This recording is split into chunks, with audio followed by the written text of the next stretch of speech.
Now to our Kindness 101 series, where Steve Hartman and his children share stories built around kindness and character and the people who have mastered those qualities. Today's lesson is equality.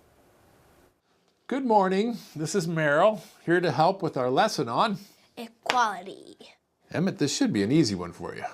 Yeah, the definition's pretty much in the word. Equality means being equal, especially when it comes to human rights and representation. Good. And that last part, equal representation, that's what we're going to focus on here today. I've created a little Lego of our Kindness 101 set. Wow. What do you think of that? Where am I? This is you, this guy right here. But, I'm a girl. How does it make you feel that you're not there? Left out. Because she's not represented in the same way that we are? Yeah, it can be pretty demoralizing if you don't see yourself, your sex or your race or your religion represented in a group. But the cool thing is, you can do something about it. As you'll see in this story, pulled from our library, filed under equality. I'm coming in for another shot. It was during one of her brother's air raids that 6-year-old Vivian Lord was struck. Struck by the fact that her army men were all just that, men. I noticed that there was no girl army men. No girls. They don't make them. And were you disappointed when you found out there weren't any? Very disappointed. So the little girl from Little Rock, Arkansas wrote a letter that read in part, "Please, can you make army men girls that look like women?" She sent copies to several army men manufacturers, including Jeff Immel, owner of BMC Toys in Scranton, Pennsylvania. I've never gotten a letter from a child like that before, but every now and then somebody asks, do you have any female toy soldiers? The answer is no, although Jeff says it is on a list of potential future projects. He even showed Vivian some of his concept drawings. They were doing sketches, but they were busy making boy army men. Vivian just couldn't understand why this has to be so hard.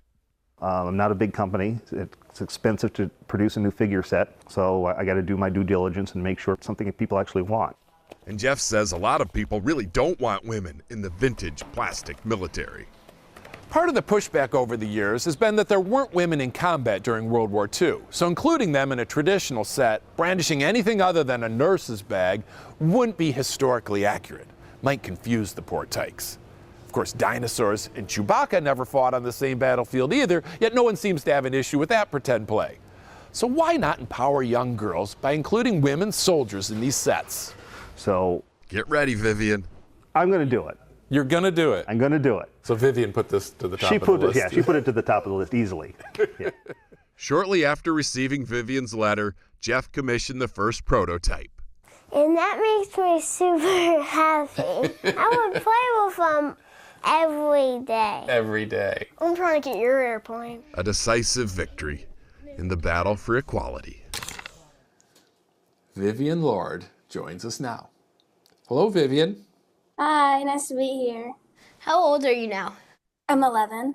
Are you still playing with your girl army men every day?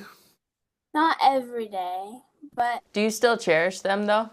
yes, I still love them. I have them all set up in my room and stuff.